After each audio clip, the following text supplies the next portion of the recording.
பின்தொடரும் பாண்டவர்களைப் போல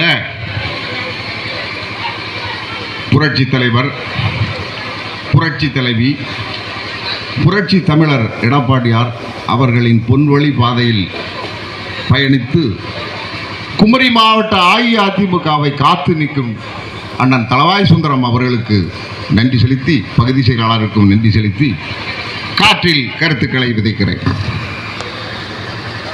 இப்படித்தான் ஒரு பொதுக்கூட்டம் மேடையில் இப்படி எல்லாரும் அமர்ந்திருந்தாங்க.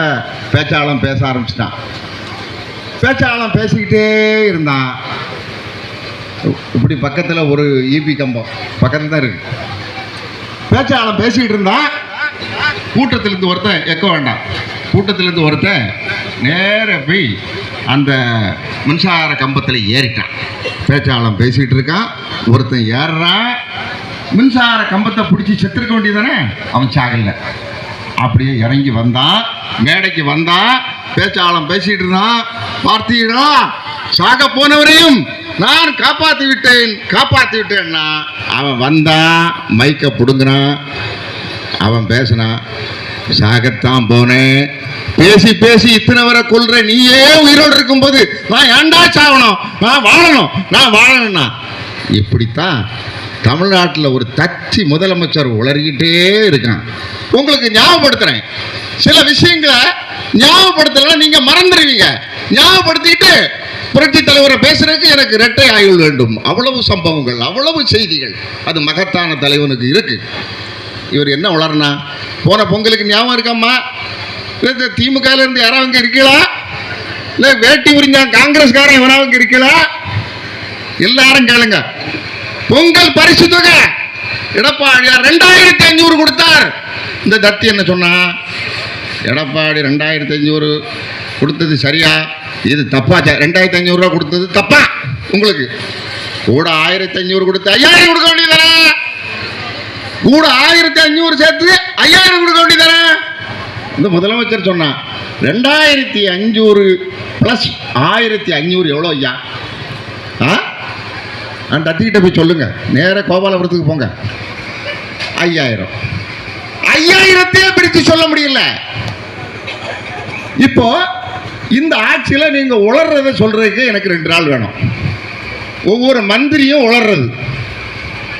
ஒரு மந்திரி சொல்றான், சேகர் பாபு, இந்த பொற்கால ஆட்சியில் தீர்ப்பு சொல்ல முடியாத விஷயத்துக்கும் எங்கள் முதலமைச்சர் அவர் அப்படி இருக்கான், ரோபோ அப்படி இருக்கான், தீர்ப்பு சொல்ல முடியாததுக்கும் தீர்த்து வைத்தவர் எங்கள் முதலமைச்சர். என்னத்தை தீர்த்து வச்சாவலாம்? இப்போ ஒரு கோயிலுக்கு போறேன், பெரிய உண்டியல் இருக்கும், உண்டியல் பக்கத்தில் இப்போ துணியில உண்டியல் இருக்கும் பார்த்தீங்களா, அப்படி ஒருத்தர் ரூபாய் போடும்போது செல்போனை போட்டுட்டான். செல்போனை உள்ள போட்டுட்டான். தீர்ப்பு சொல்ல முடியாத விஷயத்துக்கும் தீர்த்து வச்ச முதலமைச்சரை பார்த்துட்டு இந்த சேகர் பாபு சொல்றான், தீர்ப்பு சொல்ல சட்டமன்றத்தில் நடக்கு, தீர்ப்பு சொல்ல முடியாதும் எல்லா சம்பவங்களுக்கும் நாங்கள் தான் தீர்ப்பு சொல்லுவோம். அது என்ன, செல்போனை உள்ளே போட்டான், ஏலம் போட்டோம், 10,000க்கு கொடுத்துட்டோம். ஏலம் போட்டது யாருக்கு? அவங்கிட்ட. இல்லை செல்போனை போட்டாம் இல்லையா, அவங்கிட்ட போய் 1000, 2000, 10,000 ஒரு தரம் 3 தரம் நான் அப்படி சாவு, நீ 10,000 கொடுத்துட்டான்.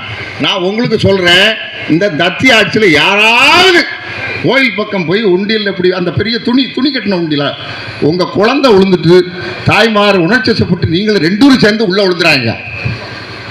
அப்புறம் உங்க புருஷன் தான் வந்து ஏலம் எடுக்கணும். அநேகமா அது லட்சத்தில் தான் முடியும். உங்க ஆட்சியில என்ன சாதனை? குடிச்சு செத்தான். அதாவது இந்த தண்ணி இருக்கு இல்லையா, அதுல மூழ்கி செத்தா 2 லட்சம். நீங்க தண்ணி அடிச்சு செத்தா, சாராயம் கள்ளச்சாராயம் அடிச்சு செத்தா 10 லட்சம். அதுக்கு இந்த காவல் கிணறுல இருந்து ஒரு கள்ளவாத்தியா இருக்காமல, அப்பாவு என்ன சொல்றான் தெரியுமா? அவங்க சொல்றதுதான் காவல்துறை. யாரை நீ நோட் பண்ணுங்க, எல்லாம் நான் அவனை சொன்னது தான் சொல்றேன். அந்த காவல் கிணறு கள்ளவாத்தியம் அப்பாவு நான் டிவியில் ஓட வரட்டுன்னு அந்த அப்பாவை சொல்றேன், முதலமைச்சர் என்ன எதுக்கு நீங்க கேள்வி கேட்கறிய? நீங்க கள்ளச்சாராயம் கொடுத்தா 10 லட்சம் என்ன, 20 லட்சம் என்ன, 30 லட்சம் என்ன கொடுப்போம். 30 லட்சம் கொடுத்தீங்கன்னா இந்த பொண்டாட்டி என்ன பண்ணுவா? 30 லட்சம் ஏமா, 30 லட்சம் நீங்கள் நம்ம இன்னும் நல்ல நகை நிறைய போட்டிருக்கிறீங்க, 30 லட்சம் புருஷனுக்கு என்ன பண்ணுவீங்க? வாயா வா, இருந்து ஆண்டு கிழிச்சது போதும். நீ நேர தாலி அறுத்ததும் போதும், அப்படியே படு, புனல்ல கொண்டு ஊத்துறேன், நல்ல சாராய் கொடுத்து செத்துரு. செத்துட்டா 30 லட்சம். அவன் சொல்றான் 30 லட்சம். கள்ளச்சாராயத்துக்கு போ. கள்ளச்சாராயத்துக்கு இறந்த பொம்பளை கிட்ட பாட்டிகிட்ட டிவிக்காரன் கேட்குறான். இப்போ ரொம்ப வருத்தத்தில் டிவிக்காரன் கேட்கான், 10 லட்சம் கொடுத்ததுல எப்படி உங்களுக்கு புருஷன் போயிட்டாரு, பரவாயில்ல, பெட்டி கடை திறந்துட்டேன், இப்போ ஜாலியாக இருக்கேன், 10 லட்சம் இன்னும் கொஞ்சம் ஏற்றுனா நல்லா தான் இருக்கும், நான் சரவண பவன் கடை மாதிரி நான் ஒரு கடை வச்சு தொழிலதிபர் ஆகுங்கிறேன். எதுக்கு பணம் ஏற்றணும், எதுக்கு குறைக்கணும் உங்களுக்கு தெரியாது.